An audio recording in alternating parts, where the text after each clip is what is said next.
Check out y'all this 80 hat in CowboyWorld. And for those that don't know, you are Melvin, Washington. First met you a few years back.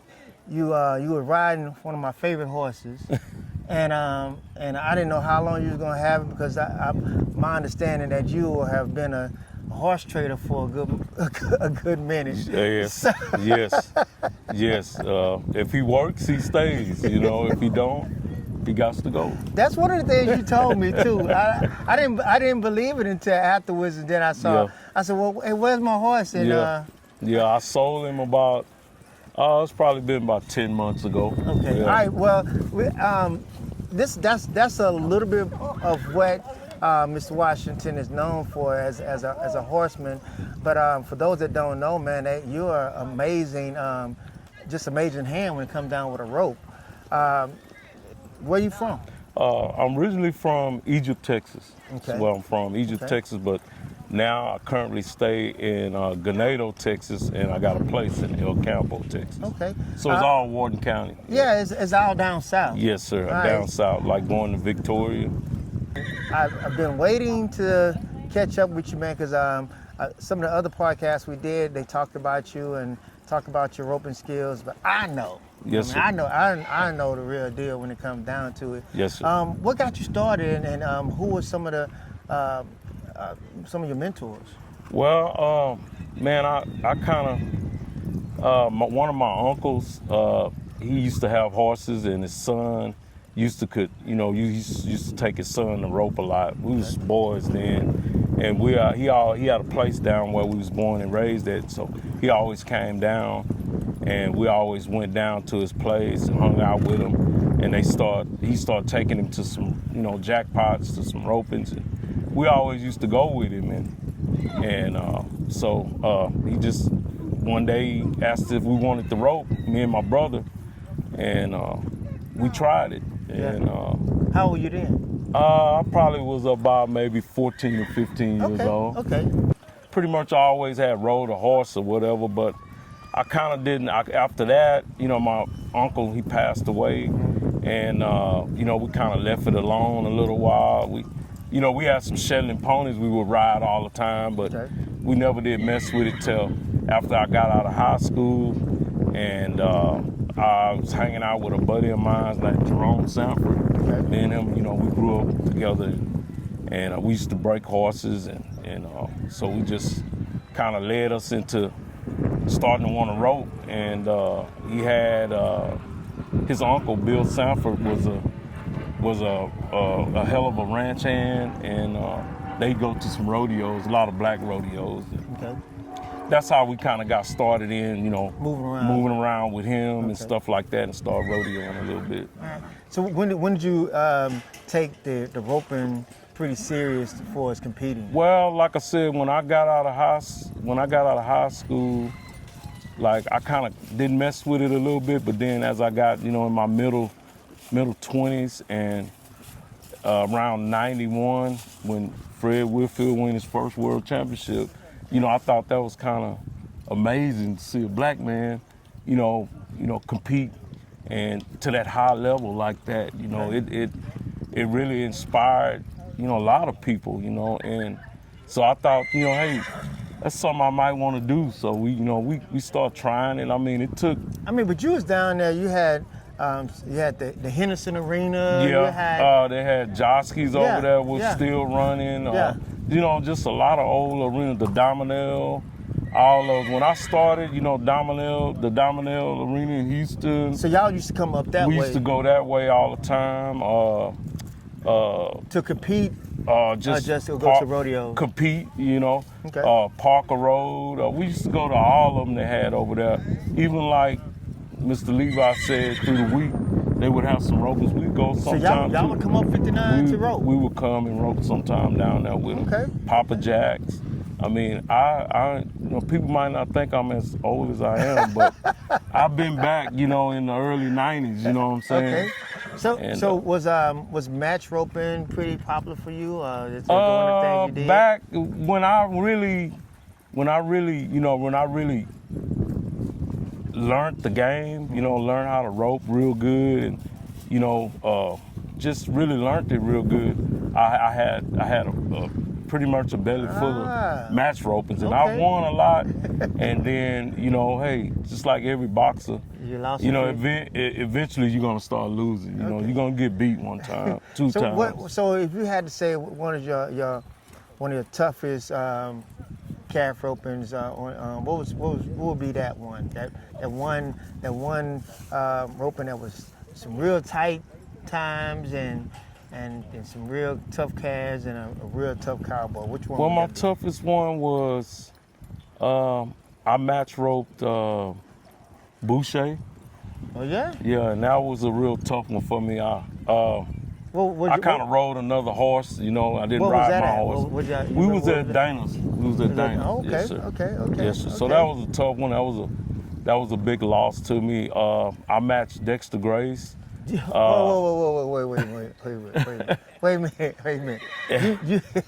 I matched Dexter Grace. You was pretty confident to match. I mean, I was, you know, everybody wanted to match roping. You know, I matched Dexter Grace. I had him. You know, he missed the calf. I had him. Are you serious? And I come back and miss one, so it, you know, he leveled up on me then. Okay, so then I mean, how did it turn out? He won the match rope. Okay. Yeah. But you said he leveled out. That was kind of like y'all was kind of neck and neck at the moment. Neck and neck, pretty much. And He then missed one. Okay. And then I come back, and then about maybe the third or fourth calf, I missed one. Oh wow. And then, you know, he kind of capitalized. Man, that's a. I mean, just. But to I be had him on the first Yeah, four. just to be on that level of roping to actually rope against him. That was pretty awesome. Yeah, you know, and I've had success. You know, I've beaten some guys. I've beaten Clay Cherney. I've beaten Richard Coleman, Levi Davis twice. That I'm pretty sure that was interesting. Yeah. Did y'all have a foot race at the same time? No, we didn't.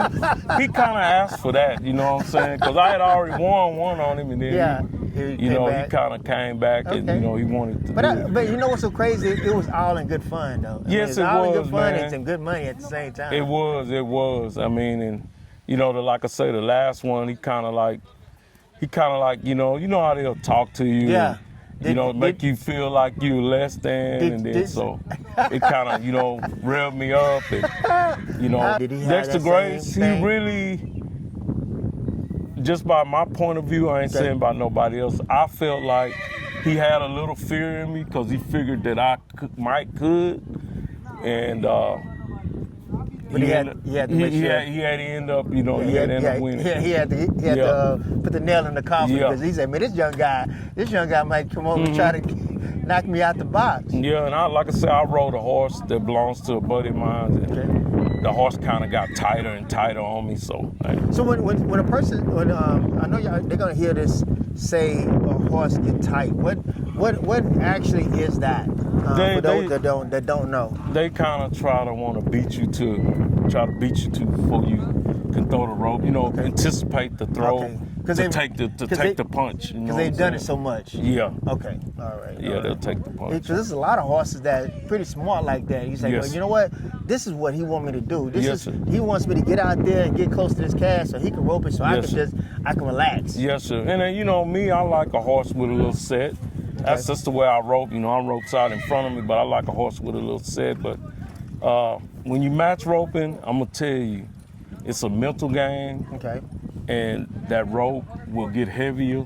Are you serious? Heavier and heavier. Oh my God. I never heard that before. It will. You have to be mentally, you have to be strong. Okay. And, you know, pretty much in physical good shape. Yeah. So some of the guys that you grew up around that kind of mentored you, give me a list of those guys.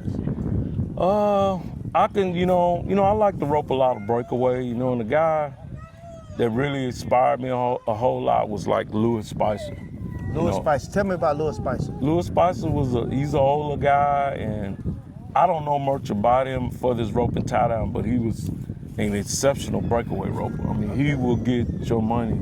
He was consistent at it. Yes, sir. How was that? I mean, he's solid. He's gonna be solid 2 something on you. You know, What? He's gonna play, so he's gonna win. You know, A solid 2? he's gonna be solid 2 every time. Oh man, that's. He could score good, and he could reach and rope a good breakaway. Is that game. something like who right now? Who does that that you can name that's solid like that? Who? Well, you know, Bobby Harris, Okay, Willie so- Sanders, but okay, he don't rodeo Okay, so no Bobby, more. so he would actually rope like Bobby.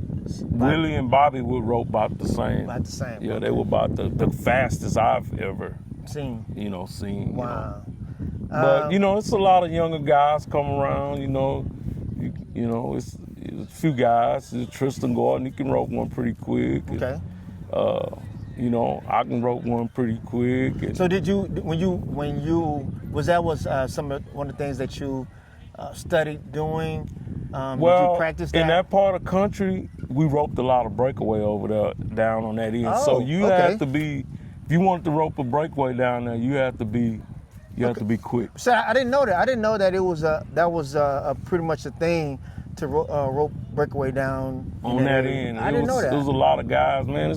It's guys way back like Sonny Brown, Okay. you know, Wayne Brown, all those guys, they can rope breakaway pretty quick. Okay. So that was a thing. Yes, it was on that end down there, you know. Okay.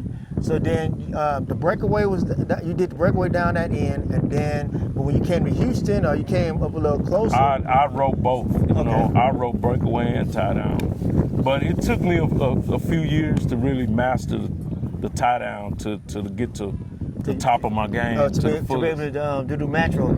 Yeah, and then just be at the top of my game because it's guys, you know, it's just like any other sport. You know, you can stay around the backyard and rodeo and be the toughest there. Yeah. But when you go somewhere else, it's somebody else that's just as tough. So let me ask you a question. Force level, did you ever want to go any higher than just the jackpot, or did you have opportunity to go any higher? I never did. I just wanted to be. Well, I mean- be the best at an amateur. You know, Okay. I love the black rodeo. Okay, so I mean, what I understood too is that was like a job for a lot of guys. Yeah. Like that was a deal where you could actually make a decent living. Just jackpotting. Yeah, if you really had, you know, they don't have it like they used to have Okay. it no more. So if it was steady like if it it was was. steady, yeah. But I never seen it that way. I've always had a job. And I've you know what I'm saying, but it always helped. You know what I'm saying? Okay. You know, I don't want some big ropings. And, Yeah. You know, I got about 60 belt buckles in the house in a box. Jeez. I don't want a horse trailer. I don't want three, 4 saddles. You know, Okay.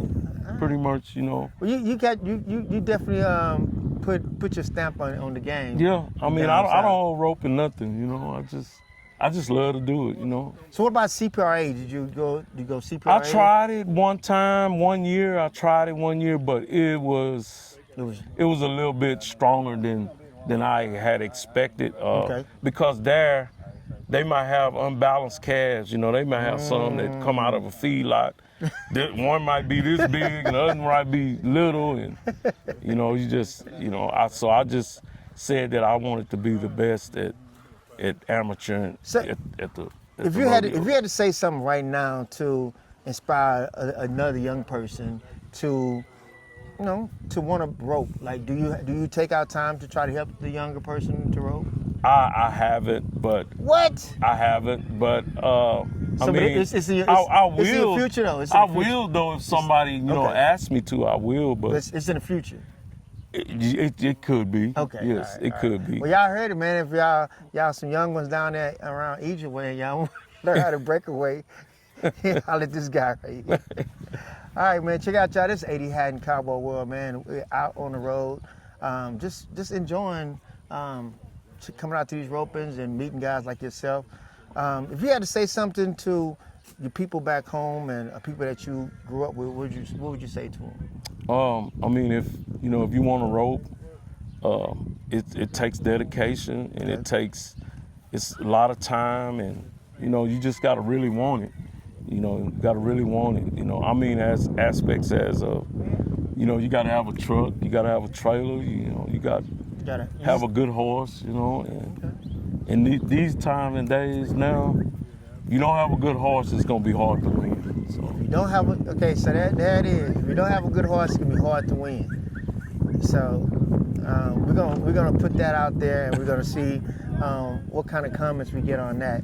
If you don't have a good horse, then it's gonna be hard to win. definitely. Me myself, I think it's different because you can I know some guys that can actually rope really well, really good, and just go to an event and just get on a good horse and win. Yes, you can do that too. You can do that too. But if you really want to, you know, get into it, you know, it takes. I mean, that just got to be your thing, your focus, of what you want to do. You know. But check it out, y'all. For those that don't know, you are Melvin, Washington. and this is 80 Haddons on the road with Cowboy World.